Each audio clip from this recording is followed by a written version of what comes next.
हरियाणा यानी हिम्मत, हरियाणा यानी हौसला, और तभी तो हरियाणा धाकड़ है, धाकड़।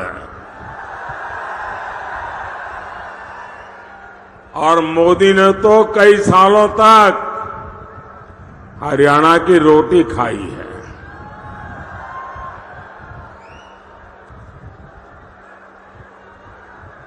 और हरियाणा की तरह ही मोदी ने 10 साल तक सरकार भी धाकड़ चलाई है।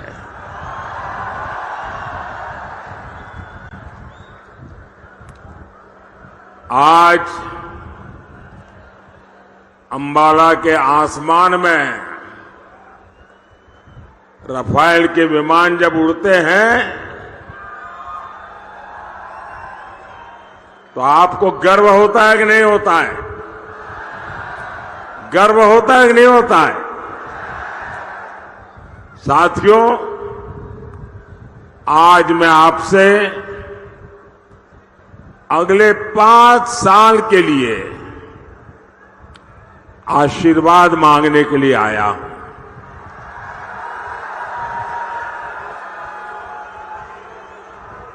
आप इतनी बड़ी संख्या में यहां आए, मैं आपका बहुत बहुत आभारी हूं। आज मेरे बहुत पुराने साथी, संगठन में भी काम किया, सरकार में भी काम किया, हमारे रतनलाल जी कटारिया जी की बरसी है। मैं उन्हें भी अपनी श्रद्धांजलि देता हूं। भाइयों और बहनों, 4 जून में अब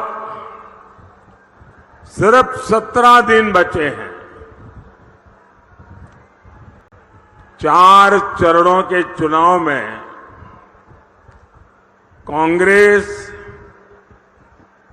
और इंडी गठबंधन, ये उनके सारे साथी, सारे दल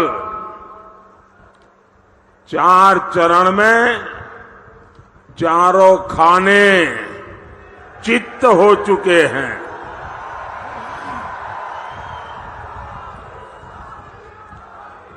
इंडी वालों ने देश के खिलाफ जो भी दांव पेच चले थे, उन्हें चुनाव के मैदान में जनता जनार्दन ने खुद पटकनी दे दी है। और हरियाणा तो वो राज्य है जिसकी रगों में देशभक्ति है। देश विरोधी ताकतों को हरियाणा अच्छी तरह जानता है, पहचानता है। और इसलिए हरियाणा का गांव-गांव, घर-घर एक ही आवाज में बोल रहा है, फिर एक बार, फिर एक बार, फिर एक बार। साथियों, जब देश में एक धाकड़ सरकार होती है तो दुश्मन भी कुछ करने से पहले 100 बार सोचता है।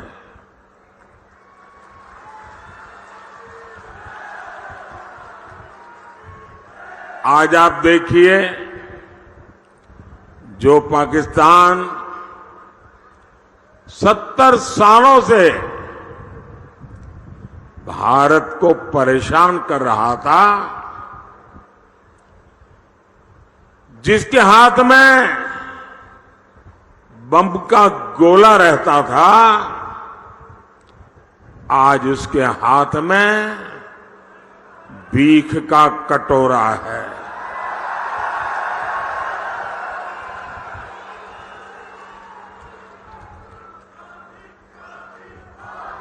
जब धाकड़ सरकार होती है तो ऐसे ही दुश्मन कांपता है। साथियों, क्या कोई कमजोर सरकार जम्मू कश्मीर में हालात बदल सकती थी? जम्मू कश्मीर में हालत बदल सकती थी? वो जमाना याद करिए जब कांग्रेस की सरकार थी। हरियाणा की वीर माताएं दिन रात चिंता में रहती थी, कब किसी आतंकी का गोला फट जाए, कब किसी पत्थर से हमारे फौजियों का सिर फट जाए। और आज 10 साल हो गए, सब कुछ बंद हो गया कि नहीं हो गया? बंद हुआ कि नहीं हुआ? मोदी की धाकड़ सरकार ने 370 की दीवार गिराई और कश्मीर विकास के रास्ते पर चल पड़ा है।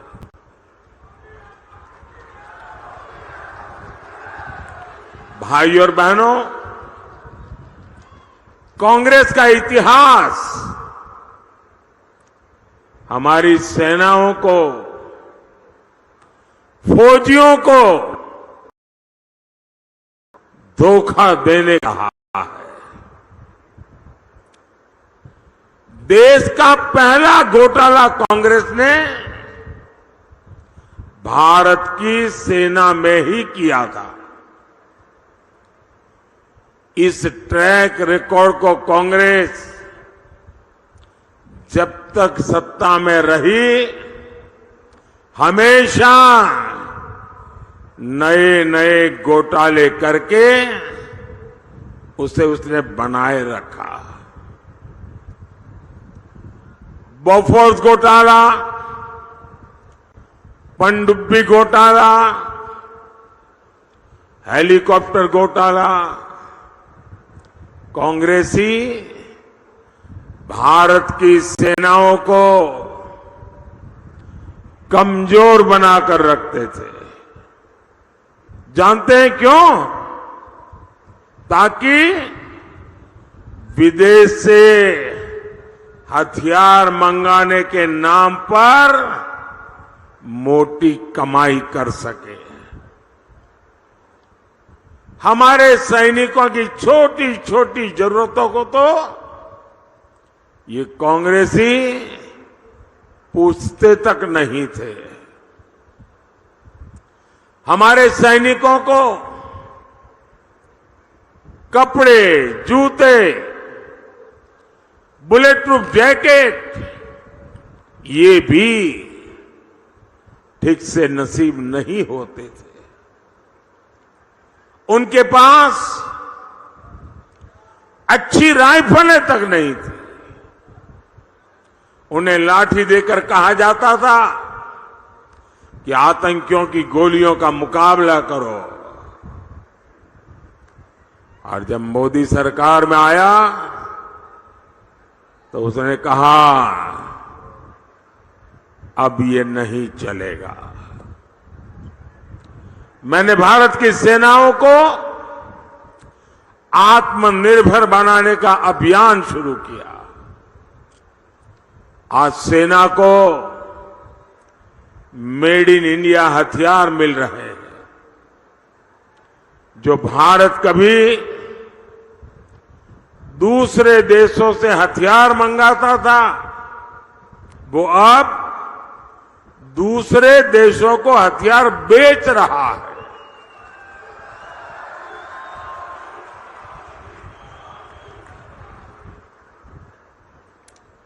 साथियों, कांग्रेस ने हमारे पूर्व सैनिकों के साथ भी विश्वासघात किया। 4 दशक तक कांग्रेस पूर्व सैनिकों को 1 रैंक 1 पेंशन के लिए तरसाती रही। और जब 2013 में उनको लगा कि मोदी एक बहुत बड़ी चुनौती बन गया है, तो उन्होंने जाते जाते 1 रैंक 1 पेंशन के लिए 500 करोड़ रुपए का बजट में प्रावधान किया। और वो 500 करोड़ का कागज लेकर के इस शहजादे हरियाणा में पूर्व सैनिकों के सम्मेलन करते थे, पंजाब में जाते थे, हिमाचल में जाते थे और भ्रम फैलाने का काम करते थे कि देखिए हमने वो आरोपी कर दिया, 1 रैंक 1 पेंशन कर दिया। इनकी झूठ बोलने की इतनी हिम्मत है, इनकी झूठ बोलने की इतनी आदत है, बड़े बड़े पत्रकार भी भ्रम में रहते हैं।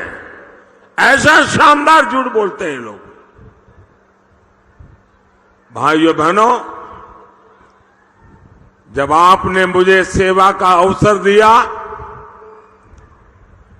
मोदी ने डंके की चोट पर 1 रैंक 1 पेंशन का वायदा पूरा किया।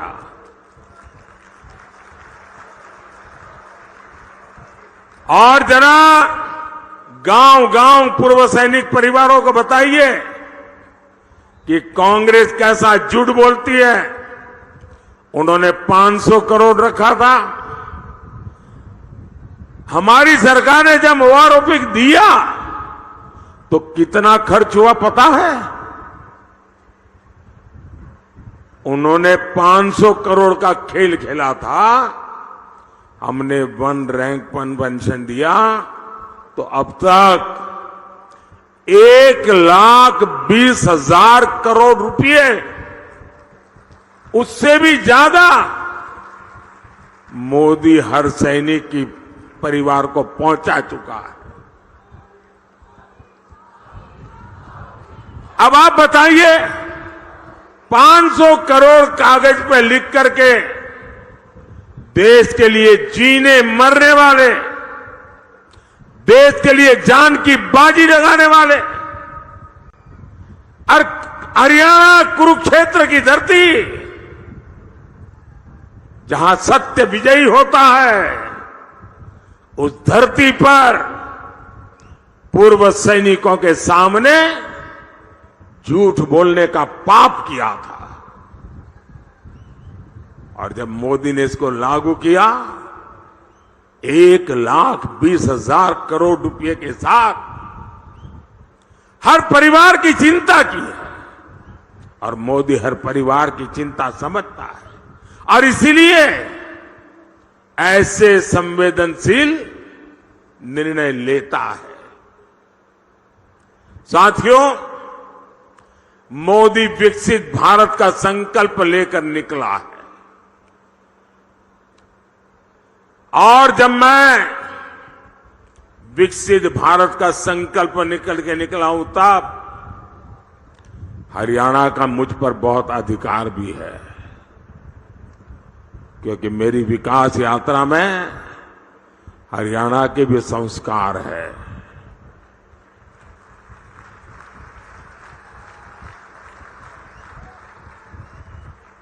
मैं आज आपको गारंटी देता हूं, आपका सपना ही मेरा संकल्प है।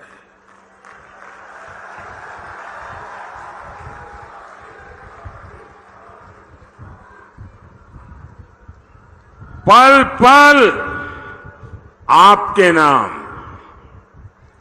पल पल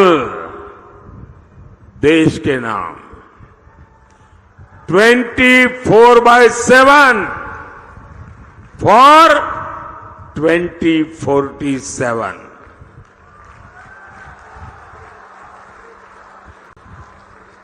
भाइयों बहनों, विकसित भारत के 4 स्तंभ हैं: गरीब, युवा, महिला और किसान। मोदी इन चारों स्तंभों को ऐसी मजबूती देना चाहता है ताकि मेरा देश मजबूत हो, मेरा हिंदुस्तान मजबूत हो।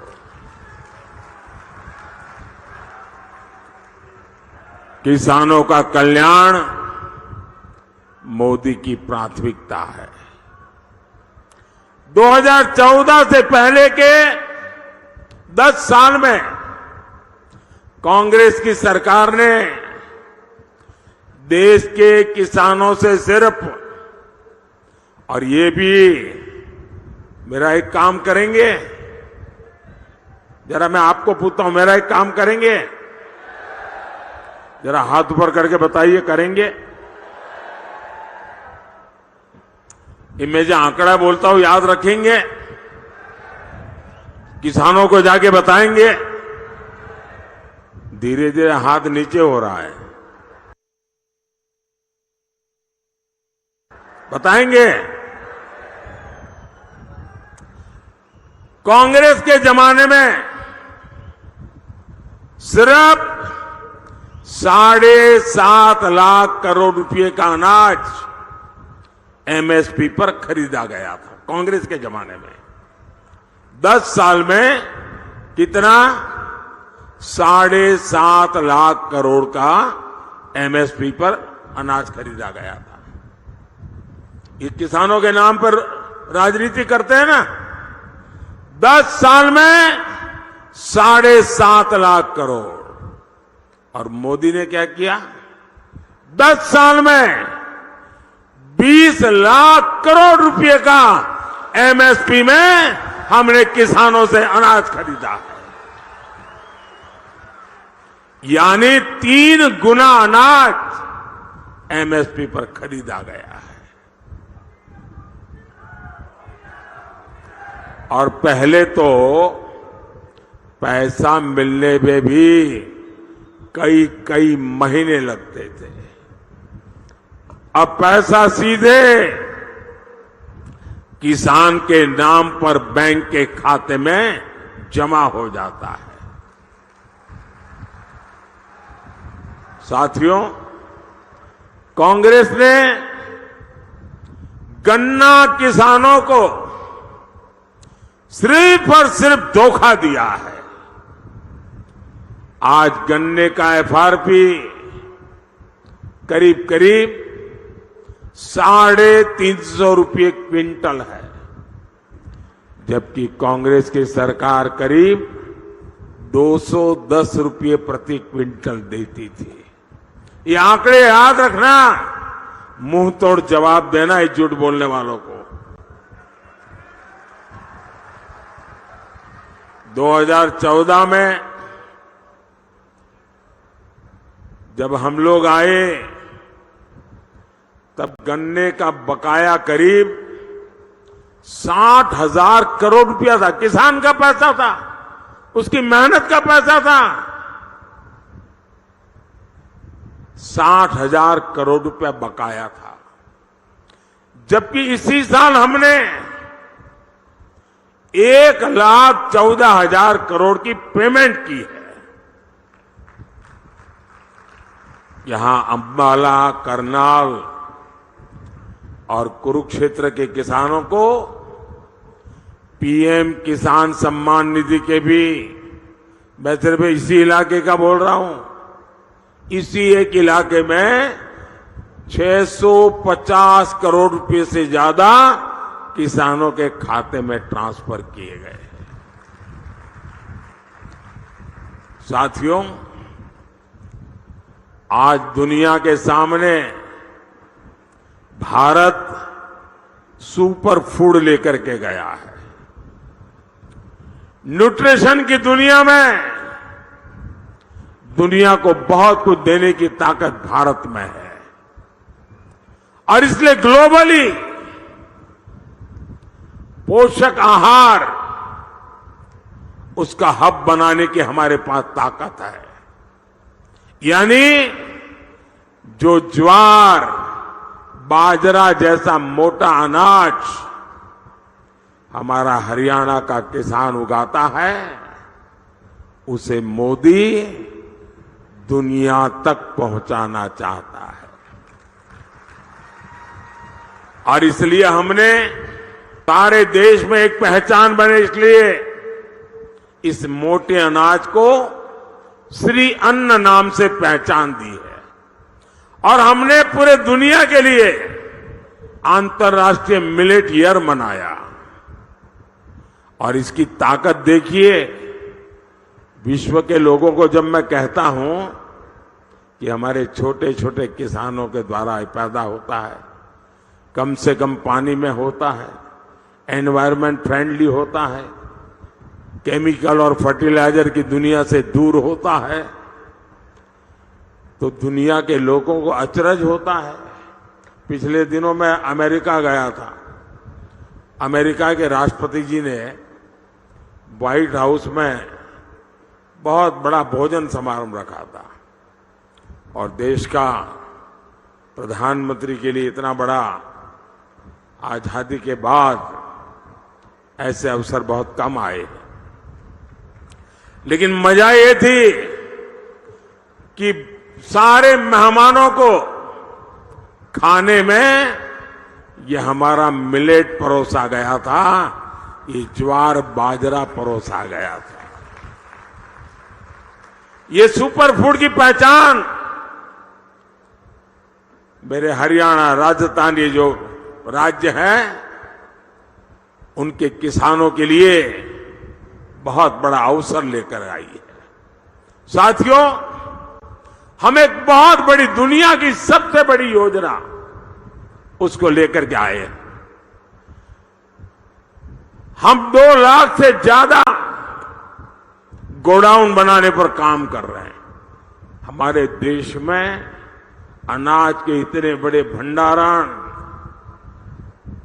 उस दिशा में हम काम कर रहे हैं।